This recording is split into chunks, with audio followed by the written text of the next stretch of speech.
So this morning, I want to talk about what are known as the Buddhist personality types. But before, I want to give a little context and background about just personality in general. And it's something that psychology has been and others have been looking at forever. And, always trying to understand human beings, what makes them tick. Are there categories that we can look at that make some sense? And there's just a ton of work, and it's been sliced and diced and everywhere imaginable. But just a couple of the highlights. One of the big sort of movements of the 20th century, the last century, was focused on what are known as the five big types of personality types. And these include, I'll list them very quickly without getting into too much detail: openness, conscientiousness, extroversion, agreeableness, and then what's called low emotional stability. And the idea is that I mentioned on Wednesday is that we come into the world with a predisposition to one of these types, and then it really colors our development from then on. And we can predict all kinds of behavior and relationship patterns and so forth based upon which of those types a person falls into. And I'm not going to get into that in any more detail, but I just wanted to give you a sense of one of the areas. Another big area is what's called attachment style, the various forms of attachment that seems to be based upon early experience with caretakers, things like avoidant, anxious, secure attachment. Some of you may have heard of that. The three Buddhist personality types that I'm going to talk about today are also broad tendencies. They're defined through the lens of the Dharma, and I'll say a little bit more about that. But they really are there to help us see where some of our challenges are on the path, each of our individual challenges. And they're not exclusive. In other words, there's a lot of overlap, but each of us are thought to have a predominant style in one of the three Buddhist personality types. And how this came about was some years after the Buddha's death, monks and scholars developed this complex psychology of personality types, traits, underlying tendencies. For reference, they were described in what's known as the Abhidharma literature, which are a collection of Buddhist texts dating from the 3rd century BC. And the Buddha was said to have skillfully taught these different teachings depending on each person's, each monk's, in this case, primarily personality and level of mental development. And the development of a personality psychology was deemed at the time, was deemed important to those who sought to adopt the Buddhist teachings and practice to each of these types. So once we identify the types, then we sort of begin to adopt the teachings to fit our particular type. And the thinking was that this would help followers purify their minds of the mental defilements and enhance their positive predispositions. So as you know, and we talk about here all the time, on the Buddhist path, self-awareness is a cornerstone of the path. And this is where the personality types come in. The Buddha emphasized that understanding the workings of the mind is essential for navigating the challenges of life and uncovering the deep truths of existence. And the idea that each of us has a tendency primarily like one of the broad personality types. And that doesn't mean we don't have features of all three, but we typically have a dominant type. Now, the labels can sound a little bit judgy, but they are better understood as descriptive and not to imply any judgment or negative judgment. Okay, and as I will describe, each type also has its own positive qualities, and these positive qualities can be cultivated and channeled to support our spiritual growth. So understanding the positive aspects of each type helps us see these tendencies not as flaws to be eradicated, but as characteristics that, when balanced and refined, can aid us on the path. So with all that background, and by addressing our own tendencies toward the personality types, we take a step closer to the freedom and peace that lie at the core of the Buddha's teachings. So ultimately, these are not just about overcoming defilements, they're about discovering the boundless potential of our hearts and minds. So keep in mind that these are not bright lines, as I said, they're broad tendencies that often overlap. So the early teachings describe three personality types or tendencies in Buddhist psychology. The first one is called attachment style or greedy. The second is aversive, and the third is deluded. And each represents in the system a habitual tendency of the mind. Each specific type has practices that are recommended to help us overcome these tendencies and cultivate more balance. So let's look at each one separately.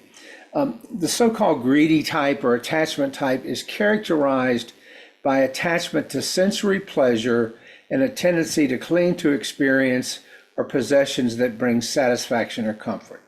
This is my predominant tendency. I want to immerse myself in new experiences. I want to learn new things. I want to grab all the gusto in life. I want to meet new people. And I'm restless and kind of driven in this way. So I really fit this particular style.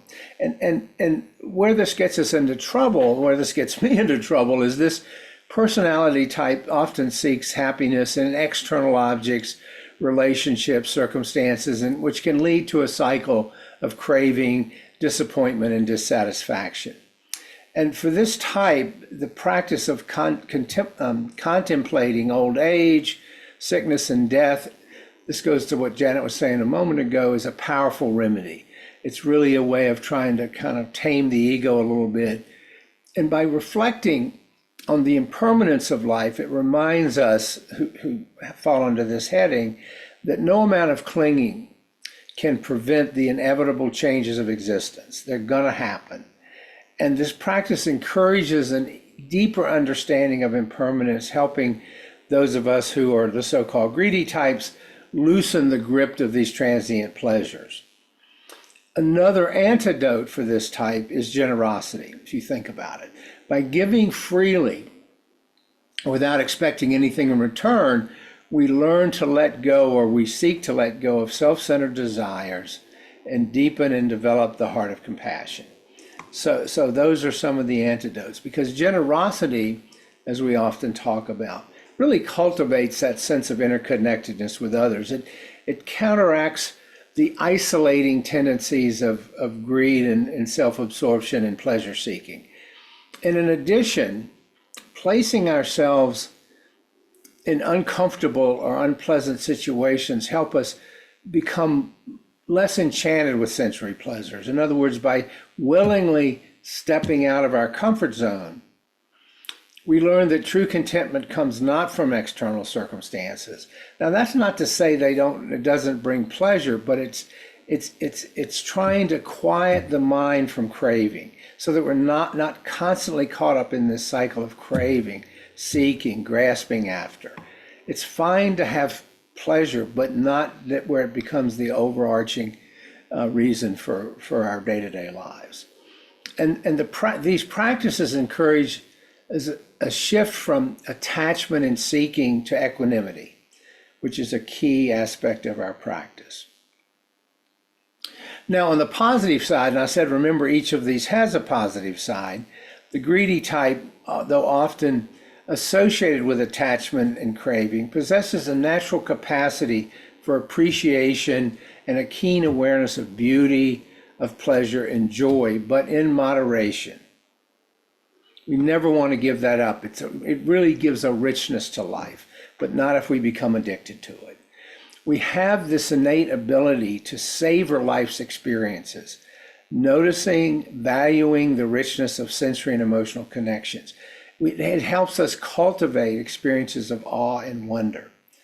And when balanced, and that's the operative word, when balanced, this appreciation leads to gratitude and contentment. Furthermore, this personality type has the potential to develop real generosity once we recognize and accept the impermanence and unsatisfactory nature of clinging. Our inclination to acquire can be transformed into a willingness to share and give freely.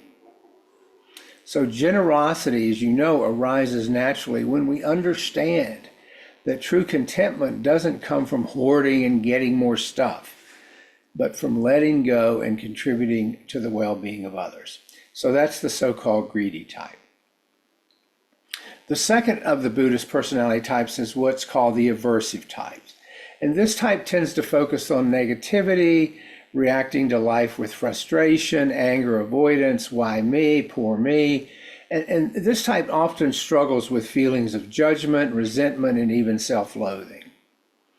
For the aversive type, cultivating loving kindness and compassion is essential. Metta practice involves intentionally generating feelings of goodwill toward oneself and others, toward oneself to offset that negativity. Counteracting the harshness of aversion with this warmth of kindness. Compassion allows us, the folks with this type, to connect with the suffering of others, which transforms our self-absorbed anger and self-pity into empathy. Now, for the aversive type, another really important factor is humor. Humor, especially self-deprecating humor, reminds us not to take life or ourselves too seriously. It lightens the heart. It creates space for joy, helping us to dissolve this rigidity of aversion. Aversion often comes in a very rigid form. And within the canon, the writings, the suggestion to place oneself in pleasant surroundings is presented as both a remedy and a challenge for the aversive type. While it may seem simple, those with aversive tendencies resist often allowing themselves to just relax and enjoy life. They're always kind of wringing their hands. They tend to focus on the negative, which can prevent them and block them from appreciating the beauty and the positivity in their circumstances. They're typically glass half empty rather than glass half full types of folks. And again, this is a broad kind of description. But by intentionally seeking calm and pleasant environments, spending time in nature, the aversive type learns to soften their hearts and connect with the richness of life. It's a powerful practice for those that fall under this heading. Now, on the positive side, the aversive type has a natural companion in discernment, because they tend to be highly perceptive, noticing injustices, noticing flaws in a situation.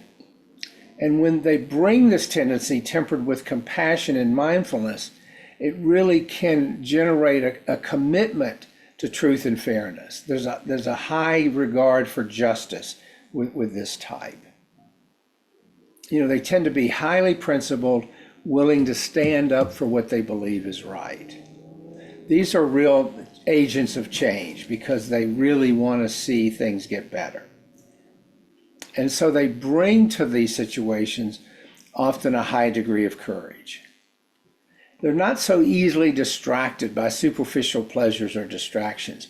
They have this critical mind which helps them cut through delusion, rigidity, and falsehood. They really can see more clearly. And when we soften this with loving kindness, this sharpness, this perceptual sharpness, becomes a tool for insight and wisdom rather than a source of division or suffering. So that's the so-called aversive type. And then finally, the deluded type doesn't see things clearly, characterized by confusion, indecision, and a lack of awareness. They struggle to see things as they truly are. And these folks often feel disconnected from body and mind. They tend to have a sense often of feeling dissociated or aimless. Mindfulness meditation with noting is a transformative practice. By noting, I mean labeling their experience, labeling their thoughts, labeling their feelings, labeling their sensation. It brings them, it helps anchor them, gets them out of this kind of dissociative head in the clouds kind of state.